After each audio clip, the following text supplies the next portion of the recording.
Mr. Png Eng Huat.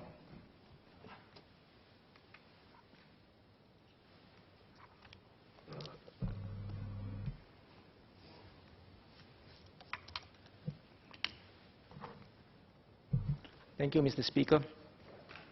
One of the key priorities the President set in her maiden address was for Singaporeans to live in a fair and just society based on meritocracy and at the same time to strive to leave no one behind.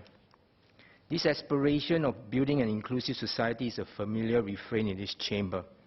At each change of leadership or milestone in our political calendar, it is prudent for this government to take stock of the well-being of Singaporeans from all strata of society to ensure no one gets left behind.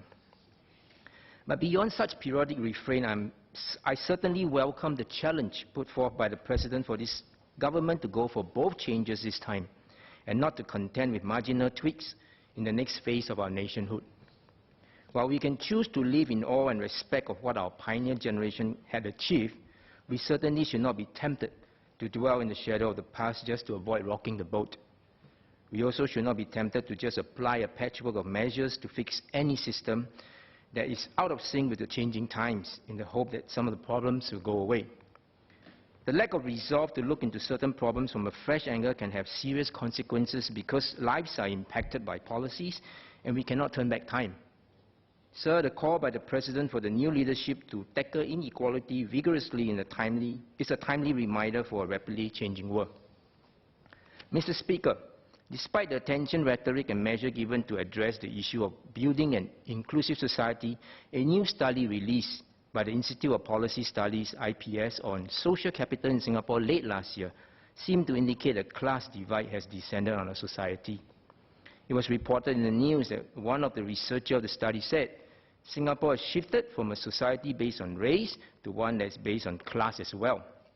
We just heard from the Minister yesterday that social stratification is fast becoming entrenched here.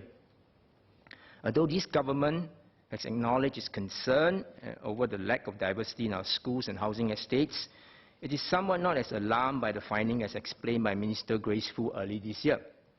Nevertheless, we can certainly agree that if this class divide is left unchecked, our aspiration of building a nation undivided by race, language or religion will be tainted by the ugly reality of a class-based society. The lack of diversity in our school is one issue we need to address to tackle the problem of social inequality.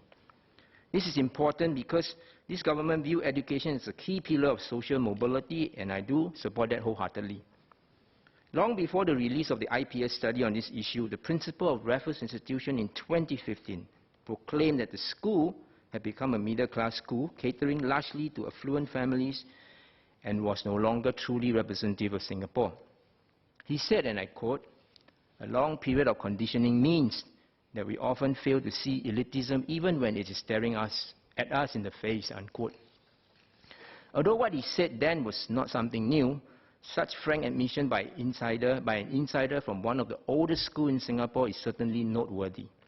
But what struck me most in that speech was the challenge he put forth. He went on to say, what really matters more now is what we want to do with this reality and knowledge. So how can we address this inequality and the lack of diversity in our school to prevent a class divide from taking root in our society? From the addendum to the President's address, MOE intends to tackle the inequality in our education system by setting up more MOE kindergarten to improve quality, affordability and accessibility in the preschool sector. The Ministry also wants to build more school-based student care centers to cater to the holistic needs of students, especially those from disadvantaged families. MOE also intends to tackle the lack of diversity in our school by reserving more places for students with no affiliation priority for admission into affiliated secondary schools. It also wishes to actively promote interaction among students of all backgrounds through applied learning, co-curricular activities, and outward-bound school camps. Sir, for a long while already, parents who can afford will not depend solely on the national school system to prep their children for education, PSLE or the Gifted Education Program or GEP. They will send their children to expensive tuition and enrichment classes. And there's no shortage of firm believers in such classes to deliver the high T-score and distinction for their children. This will perpetuate the message that if you have the money, your child will stand a better chance of getting good grades. The lack of diversity in our school will only grow. As for the proposed initiative to promote interaction among students of all backgrounds, I must say those interactions are rather fleeting in nature and confined to a small group of students each time. Such interaction, I'm afraid, are rather piecemeal in nature, and they will not even put a dent on the class divide issue. Does MOE know how many students in GEP had undergone test preparation, even though MOE has stated in its website that parents should not enroll their children for such activities? MOE says such GEP preparation activities could inflate pupil score and not reflect their actual potential. Such acknowledgement by MOE offers simple proof or ample proof that parents can give their children a head start if they can afford it. What will the profile of GEP and SAP students tell us about race and income then? Does MOE know whether students from elite school are spending more time on tuition and enrichment classes than their counterpart from the neighborhood schools? Does MOE know whether the tuition culture here had a hand in helping our students achieve the impressive test result in the PISA 2015 chart that was presented in this chamber yesterday? I'm sure MOE would agree that knowing this number is important. Any measure formulated to address social inequality or lack of diversity in our school must take into consideration the entire education ecosystem.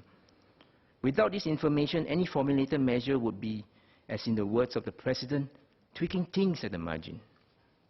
2 years ago, in a Committee of Supply debate in 2016, I said that all schools are created not equal because the funding per school is different to begin with. Based on per capita funding per student, popular schools with large student enrollment will always have more fund by default, while shrinking neighborhood schools will always struggle to find money to run extra enrichment programs. It is also a known fact that popular schools will have less problem raising additional funds from their well-connected alumni, while neighborhood schools will struggle in this area. Does the minister not agree that it makes a world of difference when smaller neighborhood schools are resourced with the same amount of funding as the popular schools? Is the minister willing to do something bold in the area of equitable funding for all schools?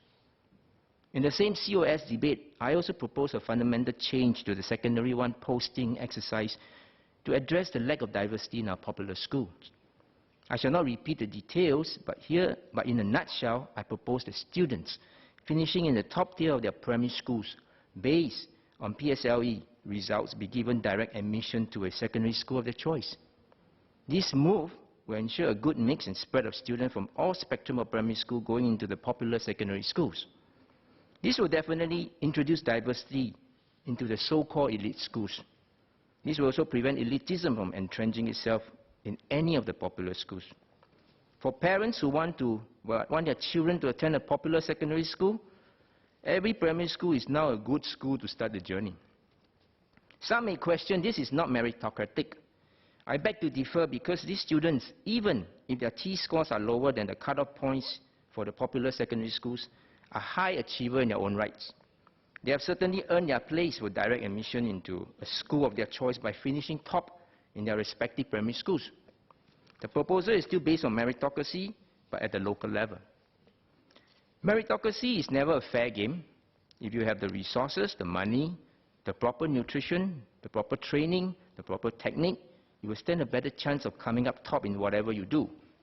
Can we honestly say every student is starting from the same base because every school is a good school, so may the best student win? Sir, our future lies in the hands of our children. What we want them to learn and experience in school now will determine what the future holds for the next generation. We can either teach them about the importance of equality and diversity, or let them live it and experience it firsthand in a fair and just society that leaves no one behind as set out by the President. The late Encik Yusof Ishak, in his first President's address to a newly elected Parliament in 1968, outlined 3 objectives to achieve for Singapore. The first 2 objectives were to build an effective defense capability and to achieve greater economic growth. These 2 objectives will be brought up time and again in one form or another by subsequent presidents, and for good reasons. We live in a world that's constantly changing and evolving. These objectives will need to move with the times. The third point highlighted by Encik Yusof was about the need to enhance our national consciousness of the problems that will besiege a young nation in time to come. Specifically, he said Singaporeans must learn to place national interests above personal or sectional interests. Now that we are conscious of the issue of social inequality in a society that's gravitating to a class divide, what more can we do with this reality and knowledge? The Minister has stated yesterday that we all have an unfinished business to tackle inequality, and I welcome his commitment that this government will continue to improve its policy and not to stop at the proposed measures. Thank you. Order. I propose to take a break now. I suspend the sitting and will take the chair at 2:55 p.m. Order. Order.